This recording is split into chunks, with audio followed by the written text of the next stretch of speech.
Hi, welcome to my channel Ladang Adin. Okay, hari ni aku nak share pasal artificial insemination, pemandian beradas.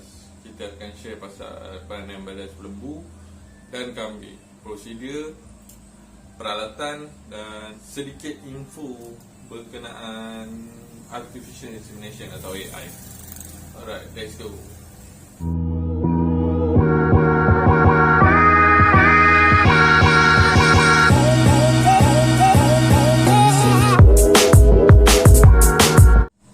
Artificial insemination, AI, pemandian beradas, maknanya adalah mengumpul semen jantan, semen lembu atau kambing jantan yang akan inseminate dalam reproductive system tract betina. Kita bukan pakai jantan, tapi kita yang bantu, kita artificial buatan. Kita bantu dia untuk proses persenyawaan. Maksudnya kita kahwinkan dia secara buatan. Kelebihan dia ada beberapa kelebihan dan ada beberapa kekurangan, tapi kita akan cerita sedikit antara kelebihan dan kekurangan dia. Kelebihan dia, kita dapat menjimatkan kos daripada kita membeli jantan yang harga berpuluh ribu daripada luar negara. Okey, sebelum sampai ke situ, kebanyakan AI ni kita bukan cari, contoh kita bela baka kampung, KK, cross apa semua, ataupun kambing kacang, tapi kita nak upgrade baka, modal sikit daripada kita beli jantan yang harga beribu tu, balik sini dan dengan kos makan apa semua, baik kita buat AI, kita ambil semen dia. Dia tu bukan kerja penternak. Kita akan panggil jurusuntik atau DIY AI man. Itu istilah-istilah yang ada dalam Malaysia lah. DIY maknanya kita jurusuntik swasta. AI man kebanyakannya istilah tu kita akan pakai untuk jurusuntik yang staf JPV, staf Jabatan Perkhidmatan Veteriner Malaysia. DIY ni kita bekerja swasta macam aku. Kelebihan dia menjimatkan kos lah antaranya, sebab kita dah tak perlu beli jantan yang harga kita tak tahu kos harga dia, bawa balik ke kandang apa akan jadi pada tu. Okay, antaranya. Yang kedua, aku kena tulis lah, tapi takut tersalah bagi info kan, nanti orang kecam. Kita dapat meningkatkan genetik. Maknanya semen-semen yang kita collect tu bukan semen biasa-biasa. Maksudnya bukan sebarangan bapak yang kita boleh ambil lah. Kita tengok track record dia, susu galur dia, keturunan dia. Jadi kita pilih yang kita letakkan dalam straw ni. Semen tu kita akan letak dalam straw lah. Dalam straw ni, kecil dia straw dia. Ni antara yang aku dah guna, straw ni. Jadi diorang ambil semen tu, kita collect semen tu, kita akan pilih dalam tu semen yang hidup. Maknanya memang kita akan check apa semua. Macam ada beberapa prosedur lah lepas kita ambil semen tu daripada lembu atau kambing tu.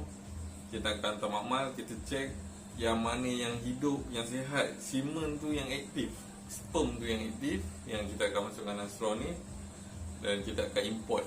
Biar kebanyakannya semen ni kita import lah dari luar negara. Antaranya menjimatkan kos, genetic selection yang terbaik, dapat mengurangkan stres semasa kahwin. Maknanya stres antara jantan dan betina tu lah. Kebiasaannya kalau contoh kita ada lembu kampung atau saiz-saiz yang agak kecil, tak kisahlah baka kampung ke baka kacau ke macam mana, kita nak, niat kita contoh kita nak ambil Charolais. Charolais tu badan dia memang besar, berat. Contoh kita nak kahwinkan dengan Brahman kita yang saiz agak kecil, atau LID lah, kurus tinggi, frame dia kecil, kita takut dia tak boleh support. Jadi dia akan stres kat situ. Sama ada jantan tu asyik jatuh je, betina tu asyik jatuh je, dan boleh mengakibatkan kecelakaan berlaku. Dia patah pinggang boleh jadi, kaki boleh terbelengkot macam tu pun boleh jadi, dia jatuh. Jadi tu dah mengakibatkan kerugian lah. Kerugian pada kos beli jantan, kerugian pada betina. Kalau boleh kita rawat lah. Kebiasaannya kalau dah patah tu mungkin ubat dia memang kita slaughter je lah. Okay, tu antara kelebihan dan kelebihan buat AI. Okay. Untuk kekurangan, possibility jadi tu biasanya kita bergantung kepada kesesuaian betina dan kesediaan betina tu. Dia betul-betul hit standing heat ataupun kesediaan betina tu ready ke dia betul-betul nak kahwin. Kalau contoh kita pakai jantan kahwin kan, nafsu naluri dia orang depa tu antara jantan betina tu, dia tahu bila betina tu betul-betul standing, maksudnya dia betul-betul hit, jantan banyak tap settle, confirm biasanya akan lekat lah. Kalau kita yang beradas ni AI, kita nak kena tengok dia betul-betul standing. Jadi para penternak atau tuan lembu tu sendiri kena cakna lah, kita kena alert benda tu bila masa dia hit. Contoh tanda-tanda hit tu sepatutnya aku akan cerita pada topik lain, tapi aku akan sentuh sikit je. Contoh pada hari ni sekarang nampak dia berlendir. Waktu kesesuaian kita untuk isi minit AI tu bila terus masuk ke, contoh dia berlendir kan, dia berlendir terus masuk ke atau tidak, bergantung pada peternak macam mana dia akan report pada AI man atau DIY itu sendiri. Kalau dia salah info, maknanya kita datang, dia akan jadi kos lah kat situ. Kalau kandangnya sebelah rumah, macam sini ke dalam 1-2 kilometer tu, mungkin kita boleh pejam mata je lah. Kalau yang jauh lokasi, biasanya DIY atau AI man akan betul-betul bertanya. Kita akan diagnose, kita bertanya. Memang kita akan banyak tanya. Kalau yang lagi-lagi kalau peternak baru cari kita, kalau peternak tu memang dah biasa dengan kita, dia tahu apa soalan-soalan yang biasa kita akan tanya. Kalau peternak tu baru, bang, saya berlendir nak kahwin, okay, kita akan tanya bila berlendir, rekod dia beranak macam mana, ibu tu dah berapa kali beranak, pernah buat AI ke tak sebelum ni, mana tahu pasal AI. Kita nak tahu knowledge peternak tu macam mana. Jadi itu pada aku lah, itu pada aku sendiri. Kita nak tengok dia punya knowledge. Takut nanti kita sampai, kita buka harga, kita charge dia, dia rasa benda tu macam tak berbaloi, baik aku beli jantan. Jadi conflict of interest tu, bila kita sampai, kita datang saja dulu. Buat tak buat tu belakang kira. Kebiasaannya aku akan tanya dulu. Kita akan ambil tengok knowledge dia, sama ada dia betul-betul ready untuk buat AI atau tidak. Kalau tak, kalau ada 2-3 peternak yang agak stres lah bila aku tanya macam-macam, sebab aku nak tahu dulu rekod betina tu macam mana. Jadi dia betul-betul ready ke tidak untuk buat AI. Kalau peternak tu sendiri tak faham, jadi bila tak jadi, dia akan buat cerita lah. Tu yang jadi tak best tu, bila kita tak faham, dia tak faham, kita main masuk je, yang akan jadi masalah. Better dia cari, kita sampaikan knowledge tu dulu pada peternak, dia faham, baru kita senang bekerja. Okay, itu antara kekurangan dia lah. Kalau peternak tak tahu apa itu AI, kelebihan dan kekurangan, okay, ada banyak lagi pecahan-pecahan pasal AI ni. Jadi aku share itu dulu. Sekarang aku nak masukkan peralatan.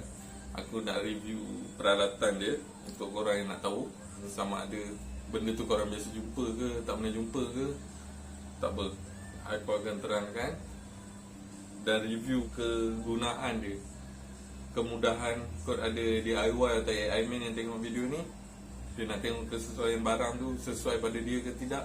Kau ada barang yang aku ada, dia tak ada, jadinya kita sama-sama share, kita kongsi.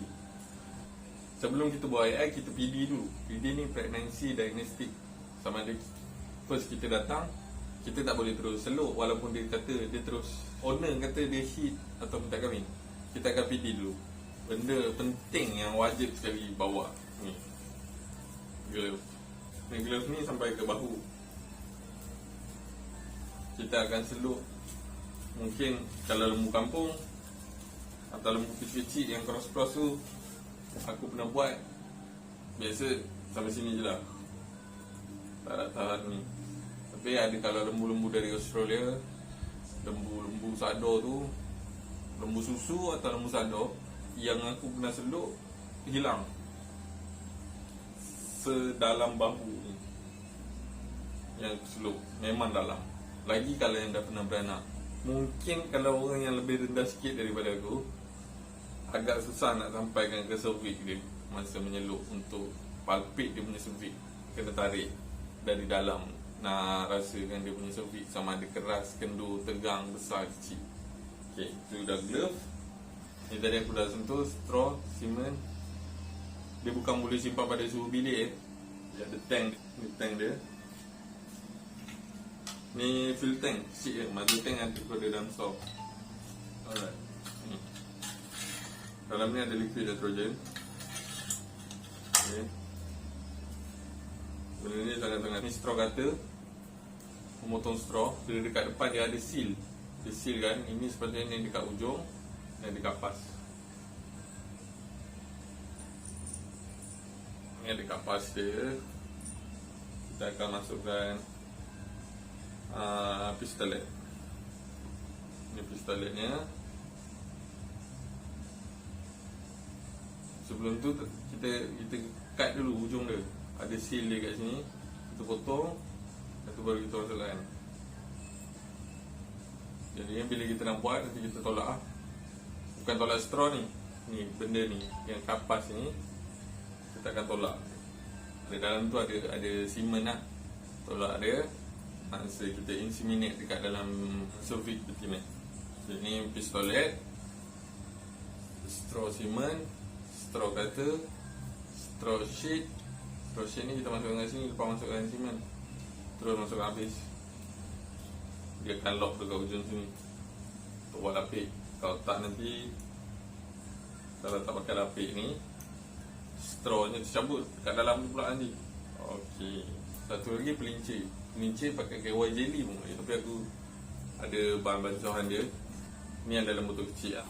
Okey, ada apa-apa penilaian berkenaan AI, Artificial Insemination, Pemandian Beradas, korang boleh drop dekat komen kat bawah. Tanya je apa-apa. Yang mana aku boleh tolong, aku tolong. Yang kalau yang kata yang mana yang aku boleh tolong, aku tolong. Yang dekat, InsyaAllah aku boleh terus call je. InsyaAllah aku sampai. Kalau kata nak terus tengok lembu tu dulu pun boleh. Agak-agak yang jauh daripada lokasi tu, kita boleh bincang dulu lah WhatsApp aku nanti. Aku akan bagi link page Facebook ke bawah. Kita boleh interaksi kat situ. Nak bertanya dekat komen dekat YouTube pun boleh. Kau pernah tahu pasal AI, Artificial Insemination, Pemandian Beradas, boleh drop komen kat bawah. Jangan lupa like, follow, share, subscribe. Okay, goodbye.